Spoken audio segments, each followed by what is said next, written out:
Quadratic equation के पहले हम लोग क्वाड्रेटिक पॉलिनोमियल जान लेते हैं, क्योंकि इसके बारे में हम पहले ही पढ़ चुके हैं। और जो भी मैं आपको क्वाड्रेटिक इक्वेशन बताऊंगा, मैं क्वाड्रेटिक पॉलिनोमियल की हेल्प से ही आपको बताऊंगा। ठीक है, पूरा क्वाड्रेटिक इक्वेशन का इंट्रोडक्शन क्वाड्रेटिक पॉलिनोमियल की हेल्प से ही आपको दूंगा। अब आप ये समझो, क्वाड्रेटिक पॉलिनोमियल के बारे में जानते हो, यहाँ लिखा हो 2x² + 3x - 1। ठीक है, क्वाड्रेटिक पॉलिनोमियल में क्या होता है बेटा, जो मैक्सिमम पावर ऑफ वेरिएबल होती है वो 2 होती है। क्लियर होगा ये आपको। जैसे यहाँ पे x की पावर क्या है 1, यहाँ x की पावर क्या है 2, तो मैक्सिमम पावर हमको क्या दिख रही है बेटा 2, सो it is a quadratic polynomial. अब इसमें बात करें, यहाँ पे वेरिएबल टर्म में x ही, x की पावर कितनी है 2, सो it is a quadratic polynomial. यहाँ पे भी देखें, जो वेरिएबल टर्म x, इसकी पावर कितनी है 2 है। ठीक है, तो ये भी क्या है हमारा क्वाड्रेटिक पॉलिनोमियल है। ठीक है, इसकी स्टैंडर्ड फॉर्म होती थी बेटा ax² + bx + c। a b c क्या होते हैं हमारे रियल कांस्टेंट होते हैं, रियल नंबर होते हैं। ठीक है, जैसे इसमें अगर बात करें तो a क्या होगा बेटा 2 होगा, b क्या होगा 3 होगा, c = -1। ठीक है, और इसी तरह इसमें बात करें तो a आपका कोफिशिएंट ऑफ x² 1 होगा, b क्या होगा बेटा b कुछ नहीं होगा, क्यों, क्योंकि x टर्म यहाँ है ही नहीं, इसका मतलब b 0 होगा, c -1 होगा। क्लियर होगा ये आपको। अब बात करते हैं जीरोस। जीरोस के बारे में आप लोग जानते ही हो, ये वेरिएबल्स की ही वैल्यू होती है बेटा। ये पॉलिनोमियल में वेरिएबल्स की वैल्यू होती है। अगर हम यहाँ वेरिएबल की वैल्यू पुट करते जाए, अगर इस पॉलिनोमियल की वैल्यू x की जिस वैल्यू पर ये पॉलिनोमियल 0 हो जाए, क्या हो जाए 0 हो जाए, तो वही जीरोस हो जाता था। इसके बारे में भी क्लियर होगा। लेकिन क्वाड्रेटिक पॉलिनोमियल में अगर हम जीरोस की बात करें तो मैक्सिमम कितने जीरोस होते थे 2, मैक्सिमम 2 जीरोस। क्या, मैक्सिमम 2 जीरोस। तो मान लेते हैं एक अल्फा है एक बीटा है, तो होता क्या है बेटा, अगर हम अल्फा की वैल्यू यहां रखें तो पूरा पॉलिनोमियल क्या हो जाएगा 0 हो जाएगा। अगर बीटा भी x की जगह रखते हैं तो 0 हो जाता है। क्लियर है ना बेटा। फिर से अगर जीरोस के बारे में एक बार आपको समझा दो, जैसे x² - 1 है, समझना x की जगह अगर हम 1 पुट करें, x की जगह 1 पुट करें तो 1² - 1 मतलब 1 - 1 क्या आएगा बेटा 0। तो इसका मतलब x = 1 क्या हो गया, क्या हो गया जीरोस हो गया। क्या हो गया, जीरोस ऑफ x² - 1। अगर हम x की जगह -1 पुट करें, x की जगह -1 पुट करें तो क्या होगा हमारा -1 होल स्क्वायर -1 का स्क्वायर बेटा 1 होता है, -1 1 - 1 0 ही होगा, तब भी हमारी वैल्यू क्या आ रही है 0। सो -1 is also zeros of this polynomial. तो जीरोस का कॉन्सेप्ट तो आपको पहले से ही पता होगा, क्लियर भी हो गया होगा। यहाँ पे क्लियर है, रिवाइज करा दिया मैंने आपको यहाँ पे। अब हम बात करते हैं बेटा क्वाड्रेटिक इक्वेशन की। इसकी क्वाड्रेटिक इक्वेशन की बेटा, जो क्वाड्रेटिक पॉलिनोमियल है हमारा ax² bx + c, अगर हम इसको वहां दोबारा लिखें, अगर हम क्वाड्रेटिक पॉलिनोमियल की वैल्यू को 0 कर दें, क्या करते हैं 0, जैसे ax² + bx + c हमारा क्वाड्रेटिक पॉलिनोमियल है, इसको हमने 0 की इक्वेट कर दिया। क्या कर दिया, इसको 0 के इक्वेट कर दिया। अब ऐसा नहीं कि आप 0 के इक्वेट करो, आप 3 4 5 6 7 किसी के भी इक्वेट कर सकते हो। कहने का मतलब यह है, अगर हम क्वाड्रेटिक पॉलिनोमियल की वैल्यू को क्या करते हैं फिक्स करते हैं, क्या करते हैं फिक्स करते हैं, तो क्या बन जाती है बेटा क्वाड्रेटिक इक्वेशन बन जाती है। क्या बन जाती है, क्वाड्रेटिक इक्वेशन बन जाती है। ठीक है, और यहां पे भी क्या होता है हमारा a is not equal to 0, a is not equal to 0। Clear है बेटा। तो so it is a standard form of quadratic equation ax² + bx + c is equal to 0, a is not equal to 0 is a standard form of quadratic equation। यहां पर बेटा zeros नहीं होता, यहां होता है root of equation. Root of equation बेटा, what is root of the equation, what is root of equation. अब रूट की बात करें बेटा, जैसे ax² + bx + c = 0 है। क्लियर है, इसको हम लोग सॉल्व करेंगे, फैक्टर बताऊंगा कैसे सॉल्व करते करते करते करते x की वैल्यू फाइंड कर लेंगे। तो जो x की वैल्यू हमारी फाइंड होंगी वही हमारी क्या होंगी, रूट होंगी। अच्छा ये बताओ, यहां पे समझना, यहां जैसे जीरोस होता था, क्या होता था, हम x की वैल्यू रखते थे और सॉल्व करते करते करते करते ये पूरा क्या आ जाता था, जीरो हो जाता था, जीरो के इक्वल हो जाता था। अब ये ऑलरेडी जीरो के इक्वल है, तो बेटा जो सॉल्व करोगे तो जो x की वैल्यू निकलेंगी तो वो यही जीरो, ये जो जीरोस हैं इसी जीरोस के आपके क्या होंगी, बराबर होंगी। क्या होंगी, बराबर होंगी। इसका मतलब जो यहाँ पे जीरोस के नाम से जाना जाता था वही यहाँ पे क्या होगा, रूट के नाम से जाना जाएगा। क्लियर है? तो ध्यान से समझना बेटा, इसमें भी कितने मैक्सिमम जीरोस होंगे? मैक्सिमम टू रूट्स, यहां पे रूट्स बोला जाएगा, मैक्सिमम टू रूट्स। क्लियर है? Maximum two roots. तो होता क्या है बेटा, फिर से समझ लो एक बार। क्वाड्रेटिक पॉलिनोमियल आप लोग जानते ही थे, ax square plus bx plus c. इसकी वैल्यू को जब हमने फिक्स कर दिया तो ये हमारा क्या बन गया? क्वाड्रेटिक इक्वेशन बन गया। और यहाँ पे होते हैं रूट्स ऑफ द इक्वेशन। क्या? Roots of the equation. तो जो रूट्स की बात होती है बेटा, जब यहाँ पे x की वैल्यू हम रख रहे थे और हमारा पॉलिनोमियल जीरो आ जा रहा था तो उसको हम जीरोस बोल रहे थे। यहाँ ऑलरेडी जीरो के बराबर है, जब इसको हम सॉल्व करेंगे तो जो हमारी x की वैल्यूज निकलेंगी बेटा, जो x की वैल्यूज फाइंड होंगी, जाहिर सी बात है वो यही जीरोस होंगी। तो यहाँ पे हम उसको किस नाम से जानते हैं? Roots of the equation. क्या? Roots of the equation. अब यहाँ पे मैक्सिमम टू जीरोस होते थे, तो यहाँ पे भी क्वाड्रेटिक इक्वेशन के मैक्सिमम टू रूट्स होंगे। क्लियर है बेटा? अब पूरे चैप्टर में हमें सबसे पहले रूट्स फाइंड करना सीखना है। क्लियर है? रूट फाइंड करना हम लोग सीखेंगे, उसके बाद आगे देखते हैं क्या क्या हम लोग पढ़ेंगे। तो अब देखते हैं क्वाड्रेटिक इक्वेशन। क्वाड्रेटिक इक्वेशन में हम लोग रूट कैसे फाइंड करते हैं। तो देखते हैं बेटा, how to find roots of quadratic equation. बेटा we have three method. First is factorisation method. Factorisation method तो आप लोग जानते ही होंगे, ठीक है।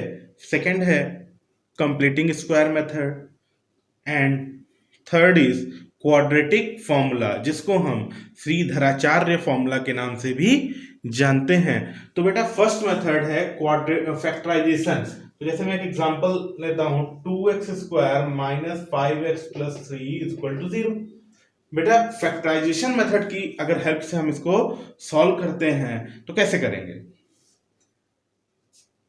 नाइन्थ याद करिए बेटा, स्प्लिटिंग मिडिल टर्म इसको बोलते थे। क्या बोलते थे? Splitting middle term. हम 3 का मल्टीप्लाई 2 में करेंगे, क्या आएगा बेटा? 6 को फैक्टराइज करेंगे, 2 3 3 1, 2 into 3। अब बेटा हम 6 के फैक्टर्स को ऐसे अरेंज करेंगे कि ऐड करने पर या सब्ट्रैक्ट करने पर 5 आ जाए। तो अब बेटा 2 और 3 को आप ऐड करो, सिंपल सा 5 आ जाएगा। तो यहां पे लिखते हैं 2x²। इसी तरह बिल्कुल अब इस 5 को हम क्या लिख सकते हैं? माइनस है तो माइनस लिखेंगे। 5 को लिख सकते हैं 2 + 3, तो यहां लिखेंगे 2 + 3, ब्रैकेट के बाहर x लिखो, या डायरेक्टली आप भी कर सकते हो 2x + 3x। ठीक है, 2x² माइनस x का मल्टीप्लाई करेंगे और माइनस से ब्रैकेट ओपन कर देंगे, -2x - 3x + 3 = 0। फिर क्या करते थे बेटा, इसमें से हम कॉमन लेते थे। जैसे यहाँ 2 है, यहाँ 2 कॉमन हो जाएगा, यहाँ x² भी कॉमन होगा तो बचेगा यहाँ क्या? x। अब 2x कॉमन हो गया, 1 बचा। क्लियर है?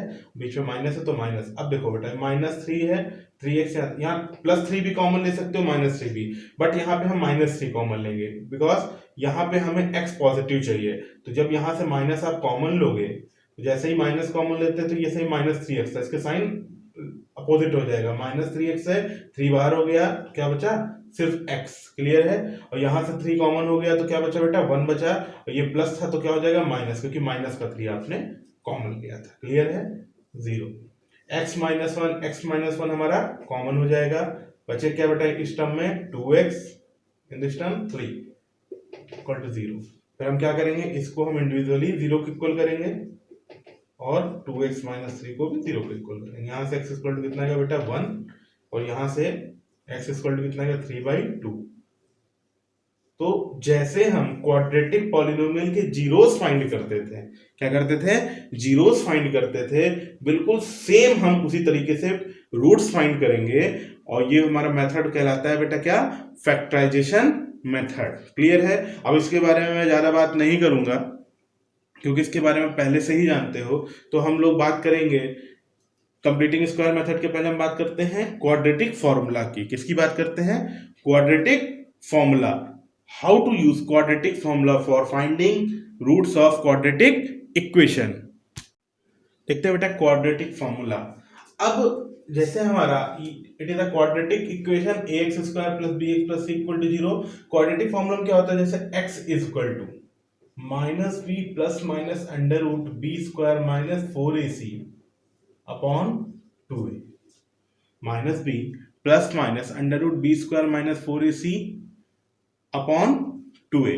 अब ये हमारा क्या होता है, क्वाड्रेटिक फॉर्मूला होता है। इसकी हेल्प से हम दोनों रूट्स बेटा फाइंड कर सकते हैं। टू रूट्स, क्या टू रूट्स का मतलब क्या? बहुत लोग कहने लगे यहाँ तो इसका ही फॉर्मूला दिख रहा है।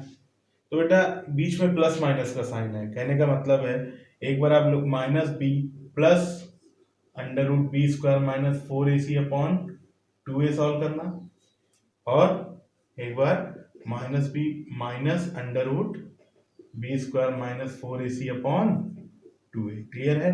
यहां से एक रूट फाइंड हो जाएगा और दूसरा यहां से। तो ये हमारा होता है quadratic formula. How to use quadratic formula, example देखते हैं। ऐसे 2x square minus 5x plus 3, previous example ही है बेटा। इसको हम लोग क्वाड्रेटिक फॉर्मूला से क्वाड्रेटिक फॉर्मूला की हेल्प से सॉल्व करेंगे। तो क्वाड्रेटिक फॉर्मूला से सॉल्व करने के पहले आपको एबीसी पता होना चाहिए, क्योंकि यहाँ पे एबीसी तो आपको पुट करना है बस। तो आप क्या करोगे, कंपेयर विद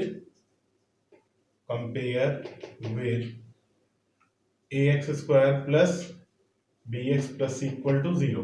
तो बेटा क्या होगा, एक्स स्क्वायर का कोफिशिएंट a है, यहाँ पे क्या है 2, तो a equal to 2 and b equal to, यहाँ b क्या है, b is the coefficient of x, यहाँ क्या है -5, क्या है बेटा -5, और c equal to 3। We use quadratic formula x is equal to minus b plus minus under root b square minus 4ac upon 2a। देखते हैं बेटा b की वैल्यू क्या है -5, तो -5 बेटा, ये माइनस तो ऑलरेडी यहाँ यूज होगा। b की वैल्यू क्या है -5 plus minus under root, b की वैल्यू कितनी है बेटा -5, तो यहाँ क्या होगा -5 होल स्क्वायर माइनस 4, a कितना है बेटा 2 and value of c is 3 whole upon 2 into a कितना है 2। क्लियर है? ठीक है बेटा, फिर इसको सॉल्व करते हैं हम लोग। Minus minus plus, plus 5 plus minus under root 25 minus 4 2 जा 8 8 3 जा 24 होल अपॉन 4। क्लियर है? फिर 25 माइनस 24 इज 5 प्लस माइनस ये क्या हो जाएगा 1, 1 का रूट क्या होता है 1। अब एक बार हम क्या करेंगे बेटा, इसको 5 में ऐड करेंगे और एक बार 5 में सब्ट्रैक्ट करेंगे। तो जब हमने ऐड किया तो 6/4 मतलब 3/2, और यहाँ पे 5 माइनस 1 4 अपॉन 4 कितना हुआ 1 हुआ। तो इस तरीके से हमारे 2 रूट्स फाइंड हो गए, 3/2 एंड 1। प्रीवियस एग्जाम्पल को जो हमने फैक्टराइजेशन मेथड से सॉल्व किया था, आंसर तो बेटा वैसे भी सेम आना है, मेथड आप कोई भी लगाइए। ठीक है, तो ये होता है हमारा क्वाड्रेटिक फॉर्मूला और प्रीवियस वाला था हमारा फैक्टराइजेशन मेथड। तो बेटा इस तरीके से आपको बहुत आसान होता है ये रूट्स फाइंड करना।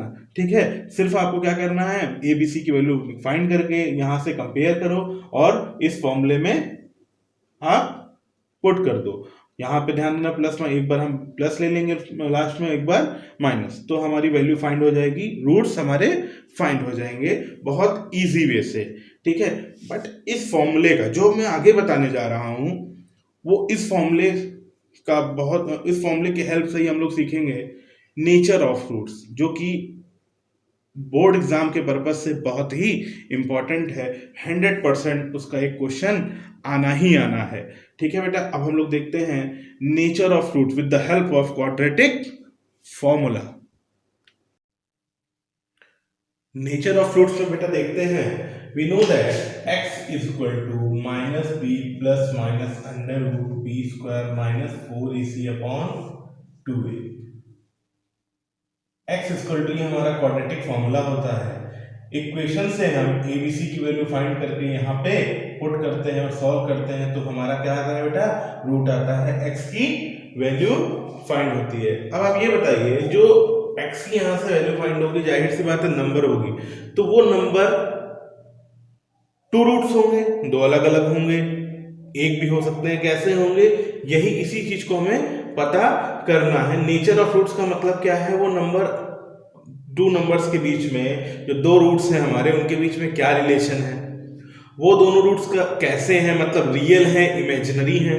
क्यों? क्योंकि भाई नंबर होगा तो नंबर या तो रियल होगा या तो इमेजिनरी होगा। रियल नंबर समझते हो ना, इमेजिनरी नंबर भी समझते होगे, तो या तो वो नंबर रियल होगा या तो इमेजिनरी होगा, भी मैं बताता हूँ उसको। तो देखते हैं यहाँ से, तो यहाँ से बेटा दो रूट होते हैं हमारे, एक अल्फा माइनस बी, एक बार हम प्लस लेके सॉल्व करते हैं इसको और एक बार माइनस के साथ। तो आप इन दोनों को थोड़ा ध्यान से समझो। आप यहाँ देखो बेटा, माइनस भी यहाँ भी यहाँ भी, प्लस में ये root b square minus four ऐसे यहाँ माइनस में है, मतलब इसकी कुछ ना कुछ वैल्यू होगी, कुछ ना कुछ बी स्क्वायर माइनस फोर ऐसे की वैल्यू होगी। फिर क्या करते हो, उसका रूट फाइंड करते हो, तो एक बार माइनस बी में ऐड करते हो और एक बार सब्ट्रैक्ट करते हो, तो मतलब यहीं से आपकी वैल्यू चेंज होना शुरू हो जाती है। कहने का मतलब है, मान लेते हैं कुछ ना कुछ बी होगा, यहाँ भी दोनों जगह सेम होगा बिल्कुल, क्योंकि यहाँ भी माइनस बी यहाँ भी माइनस बी है, ये वैल्यू भी दोनों जगह सेम है, बट एक बार ये ऐड हो रही है, एक बार ये सब्ट्रैक्ट हो रहा है। क्लियर है, एक बार यही वैल्यू ऐड होगी, एक बार यही वैल्यू सब्ट्रैक्ट होगी, तो सारा खेल आपका बी स्क्वायर माइनस फोर ए सी की वैल्यू पर ही होगा। क्लियर है, बी स्क्वायर माइनस फोर ए सी की वैल्यू पर ही होगा। कैसे बेटा, इस बी स्क्वायर माइनस फोर ए सी को हम कहते हैं डी, डी मतलब यहां पे इसको कहते हैं डिस्क्रिमिनेंट, इसको हम डी से रिप्रेजेंट करते हैं, इसका नाम होता है डिस्क्रिमिनेंट। अब देखो, if D is greater than zero, देखो बेटा हम यहाँ बी स्क्वायर माइनस फोर ऐसी कोई ना कोई वैल्यू है, इसको जीरो से कंपेयर करते हैं, मतलब जीरो के रिस्पेक्ट में, अगर ये जीरो से बड़ा हो एक बार जीरो ले लेते हैं, एक बार जीरो से लेस ले लेते हैं। अब if D is greater than zero, greater than zero का मतलब होता है बेटा सारे पॉजिटिव नंबर आ जाना, क्योंकि जीरो से ग्रेटर का मतलब क्या हुआ, ऑल पॉजिटिव नंबर। तो if D is greater than zero मतलब d is positive, d is positive, तो क्या होगा देखो, minus b plus under root d upon two a minus. बेटा देखो, इफ डी इज पॉजिटिव तो यहां से एक बार प्लस, एक बार ये होगा, एक बार minus b minus under root d, तो दोनों केस में डी की वैल्यू निकलेगी, फाइंड होगी, और जाहिर सी बात है डी अगर पॉजिटिव है तो रूट डी कुछ ना कुछ फाइंड होगा, यहां से भी रूट डी कुछ ना कुछ फाइंड होगा, एक बार ऐड करोगे वही चीज एक बार सब्ट्रैक्ट करोगे, तो रूट्स कैसे आएंगे, रूट्स आर रियल। क्या बेटा, रियल, क्योंकि रूट डी क्या होता है हमारा, डी पॉजिटिव होगा तो रूट डी कुछ ना कुछ तो निकलेगा, तो जो नंबर आएगा हमारा कैसा आएगा, रियल आएगा, और साथ में एंड अनइक्वल, अनइक्वल इसको कह सकते हैं डिस्टिंक्ट, डिफरेंट रूट्स। क्या, अब यहां से दोनों जो अल्फा बीटा दोनों होंगे उनकी वैल्यू क्या आएगी बेटा, डिफरेंट आएगी। तो ध्यान से समझना, if D is greater than zero मतलब discriminant is greater than zero means positive, so roots are real and unequal.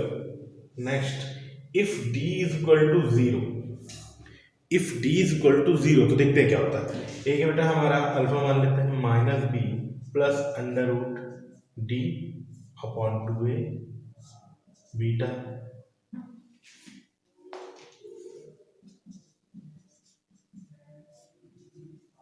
बेटा डी की वैल्यू क्या है, जीरो, तो माइनस बी प्लस जीरो, यहां से आप देखेंगे डी हमारा जीरो है तो रूट डी भी जीरो होगा, रूट डी भी जीरो होगा तो जीरो। अब दोनों में देखो जीरो ऐड कर जीरो सब्ट्रैक्ट करो, बात एक ही है, तो ये आएगा minus b upon two a, ये भी क्या आएगा बेटा minus b upon two a. तो हम देखते हैं if D is greater equal to zero, sorry D is equal to zero, तो अल्फा बीटा हमारे क्या आ रहे हैं बेटा, सेम आ रहे हैं। क्या आ रहे हैं, सेम आ रहे हैं, इक्वल आ रहे हैं। तो बहुत इंपॉर्टेंट कंडीशन है ये, ध्यान दीजिएगा। If D equal to roots are real and equal, real and equal बहुत ही इंपॉर्टेंट है बेटा। रूट्स कैसे होंगे हमारे, रियल होंगे और इक्वल भी होंगे, ध्यान दीजिएगा। अब थर्ड कंडीशन बचती, देखो डी ग्रेटर देन जीरो मतलब पॉजिटिव नंबर पे देख लिया, D is greater than equal to zero पेशन देख ली। अब क्या बचा, डी लेस देन जीरो मतलब इफ डी इज निगेटिव देखते हैं बेटा,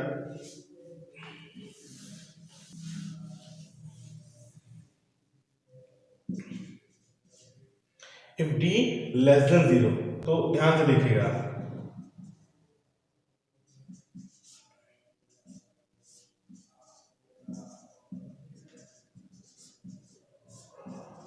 बेटा जब ये नेगेटिव होगा तो इसकी एक कॉन्सेप्ट देख लो, नेगेटिव रूट के अंदर कभी भी जैसे -4 आ जाए, क्या इसकी वैल्यू कभी फाइंड हो सकती है? बेटा कभी भी रूट के अंदर नेगेटिव नंबर होता है तो इसको हम कह देते हैं क्या, इमेजिनरी। क्या कह देते हैं? Imaginary number. क्या होगा? It is imaginary number. Why देखो, -2 का स्क्वायर करते हो क्या आता है? 4, और 4 का रूट करते हो क्या आता है? -2 आ सकता है, +2 भी आ सकता है। 2 का स्क्वायर करोगे आप 4 आएगा, ठीक है, √4 करोगे +2 है। कहने का मतलब है -2 का स्क्वायर करते हो तब भी 4 आता है, +2 का स्क्वायर करते हो तब भी 4 आता है, और 4 का रूट निकालते हो तो आपका +-2 दोनों आ सकते हैं, दोनों में कोई भी हो सकता है। अब देखो बात यहाँ कर रहा है √-4 की, तो देखो बेटा -4 कभी क्या किसी नंबर पे स्क्वायर करने पे आया? जैसे 2 का स्क्वायर करोगे 4 आएगा, क्या -4 कभी आता है? नहीं आता है। तो ये बताओ उसका रूट कैसे निकल सकता है? नहीं निकल सकता है, तो ध्यान दीजिएगा। और -4 ही नहीं, रूट के अंदर किसी कोई भी निगेटिव नंबर अगर होता है तो उसका रूट वैल्यू फाइंड नहीं होती, इसी को हम क्या देते हैं? क्या? इमेजिनरी। ठीक है, क्या कहते हैं इसको? Imaginary number. क्लियर है? तो ध्यान दीजिएगा। तो यहाँ पे क्या हुआ बेटा, डी क्या है हमारा? निगेटिव आया। क्या आया? तो -b plus under root negative value है यहाँ पे, तो इसका मतलब रूट्स कैसे होंगे? इमेजिनरी होंगे। क्या होंगे? Roots are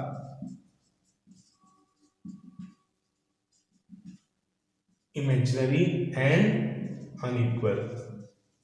roots are imaginary and unequal, because root के अंदर माइनस आ गया तो इसको आप सॉल्व ही नहीं कर पाओगे, इमेजिनरी आ जाएगा। इमेजिनरी में कुछ ऐड करो या कुछ सब्ट्रैक्ट करो, रहता है इमेजिनरी ही है। तो ध्यान दीजिएगा, when d is less than 0 then roots are imaginary and unequal, मतलब हमारे रूट कभी फाइंड नहीं होंगे। जैसे एग्जांपल,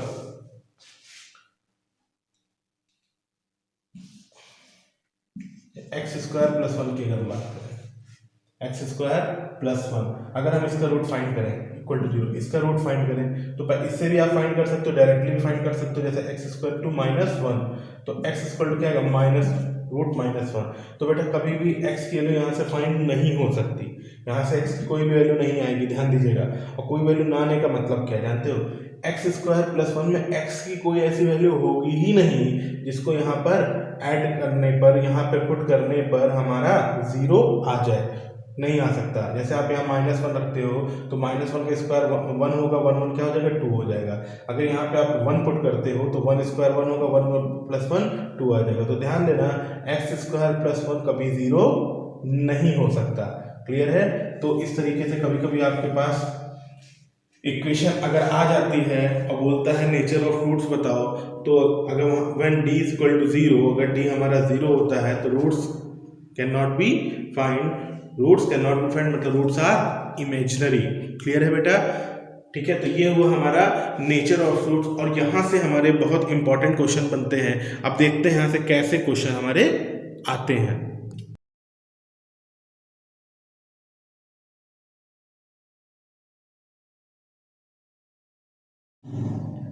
क्वेश्चन है बेटा, for what values of k are the roots of the quadratic equation 3x² + 2kx + 27 = 0 real and equal. कहने का मतलब है k की किस वैल्यू पर, for what value of k roots are real and equal.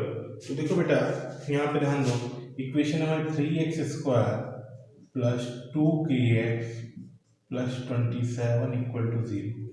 सबसे पहले हम यहाँ पे ए बी सी की वैल्यू फाइंड कर लेते हैं। Compare equation ax² + bx + c = 0। a equal to बेटा हमारा होगा 3, b इक्वल टू x, यहाँ पे b क्या आ जाएगा बेटा? 2k, and c equal to 27। Clear है? इक्वेशन को हमने से कंपेयर किया, ए बी सी की वैल्यू फाइंड कर ली। अब क्वेश्चन में बोला है for what value of k roots are real and equal.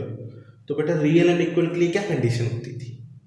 जब रूट्स इक्वल होते हैं तो हमारा जो डी होता है, for real and equal d = 0। D क्या होता है बेटा? हमारा 0 होता है, ये हमारी क्या होती है? कंडीशन होती है। और d क्या होगा हमारा? b² - 4ac = 0। हम क्या करेंगे बेटा, यहाँ पे ए बी सी की वैल्यू पुट कर देंगे। बी कितना है 2k whole square minus 4 into A कितना है 3, सी 27 इक्वल टू 0। इसको हम लोग कैलकुलेट करते हैं। 4k स्क्वायर कितना आएगा बेटा, ये 4 इंटू 81 इक्वल टू 0। इसको सॉल्व करें आगे। 4k स्क्वायर माइनस 4,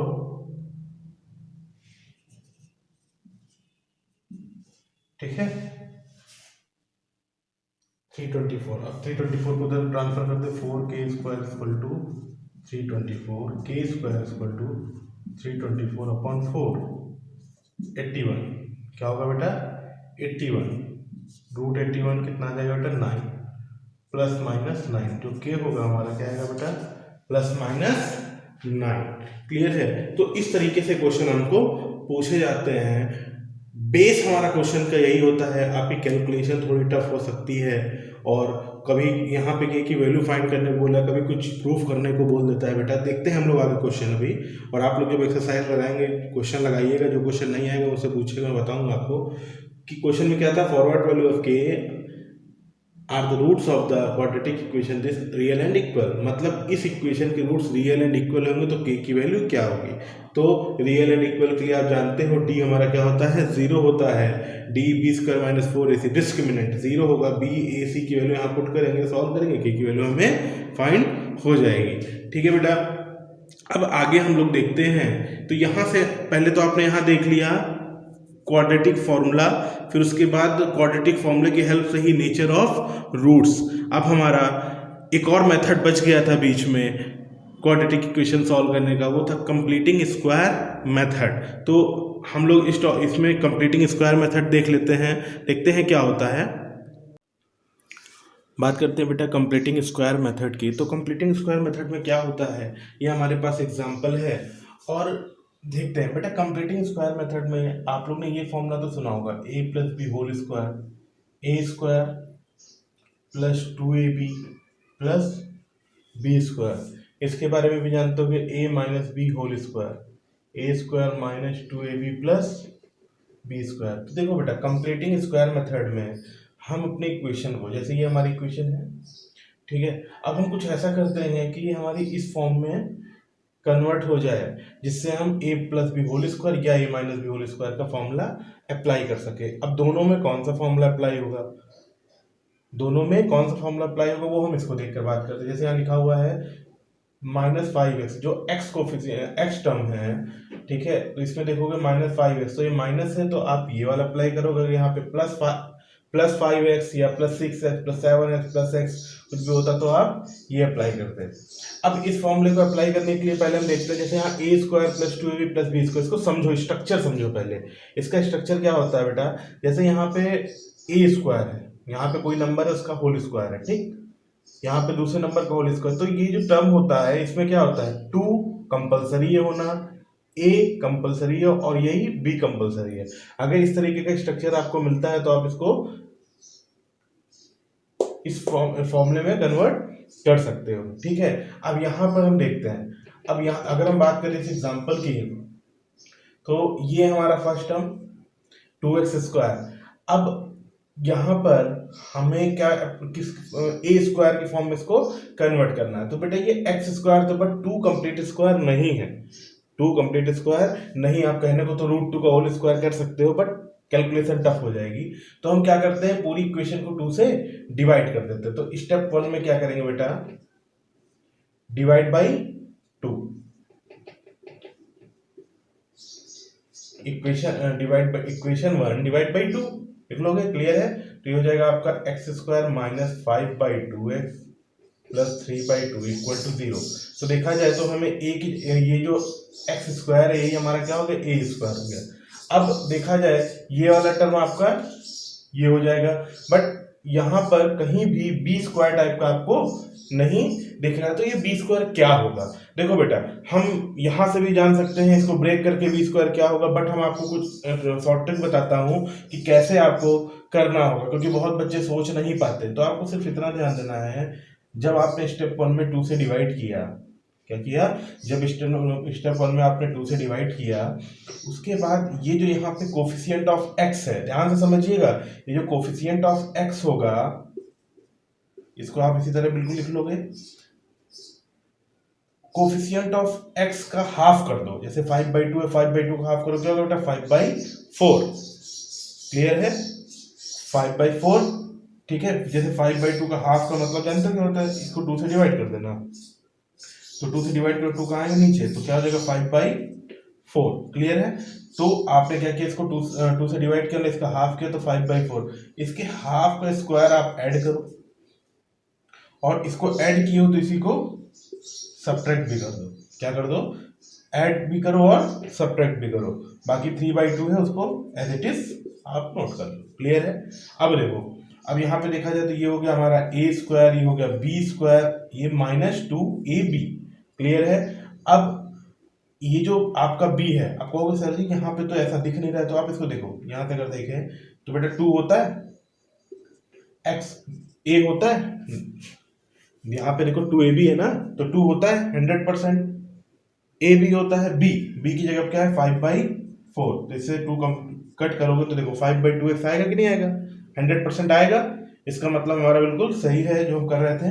ठीक है, तो आप यहां से इसको फॉर्मूला बना लोगे, क्या, a² -2ab + b², तो a - b होल स्क्वायर। ठीक है, और ये आपका क्या है -5/4 होल स्क्वायर + 3/2। बहुत बच्चों के मन में एक क्वेश्चन आ रहा होगा, सर इसको ऐड किया था तो ये माइनस क्यों किया। कॉमन सेंस बेटा, हम किसी भी चीज में अपनी तरफ से कुछ ऐड नहीं कर सकते, हम वो काम करेंगे जिससे इसका अस्तित्व जो है वो बना रहे। कहने का मतलब है इसके स्ट्रक्चर में कोई चेंज ना हो। तो देखो बेटा, अब यहाँ पे ये आपका 5/4 होल स्क्वायर है, इसको ऐड किया, इसको सेपरेट किया, काटोगे तो जीरो ही तो होता है, इसलिए हम यहाँ प्लस भी करते हैं और माइनस भी करते हैं। दूसरी बार बच्चों के दिमाग में चल रहा होगा, सर आपने +5/4 होल स्क्वायर ही यहाँ क्यों मर्ज कर दिया, ठीक है, इसी से फॉर्मूला क्यों बना, इसको क्यों नहीं लिया। तो आपका ये फॉर्मूला यहाँ देखो, a + b का whole square, a² + 2b + b², ये दोनों पॉजिटिव हैं, इस केस में भी क्या है, दोनों पॉजिटिव है, बस बदलता कौन है ये। क्लियर है, तो आपका a² + b² टर्म दोनों ही क्या होंगे बेटा, a² भी पॉजिटिव होगा और b² भी पॉजिटिव ही होगा। क्लियर है, अब हम इन दोनों को पूरा इसको सॉल्व करते हैं, तो इन दोनों को हम उधर ट्रांसफर कर देंगे। देखते हैं बेटा, x - 5/4 whole square equal to, ये ट्रांसफर होगा उधर तो हो जाएगा 5/4 होल स्क्वायर + 3/2, ये हो जाएगा -3/2। 5/4 होल स्क्वायर 25/16 - 3/2। क्लियर है, इसको सॉल्व करते हैं, वी टेक एलसीएम 16 तो 25, ये बेटा 8 टाइम जाएगा, 8 3 24, 1/16, x - 5/4 होल स्क्वायर उधर गएगा अंडर रूट। क्लियर है, ठीक है बेटा, यहां से वहां क्या आ जाएगा +-1/4, x - 5/4 इक्वल टू +-1/4। अब हम 5/4 को उधर ट्रांसफर करते हैं, तो एक बार हम क्या करेंगे, यहाँ पे प्लस माइनस है ना, तो एक बार हम यहाँ पे 1/4 से सॉल्व करेंगे, एक बार हम -1/4 से, बाकी 5/4 उधर ट्रांसफर होगा बेटा, क्या होगा, प्लस में कन्वर्ट हो जाएगा, इधर भी आप कर सकते हो +5/4। क्लियर है, इसको सॉल्व कर लो आप, आपका आंसर आ जाएगा, रूट फाइंड हो जाएंगे। क्लियर है बेटा।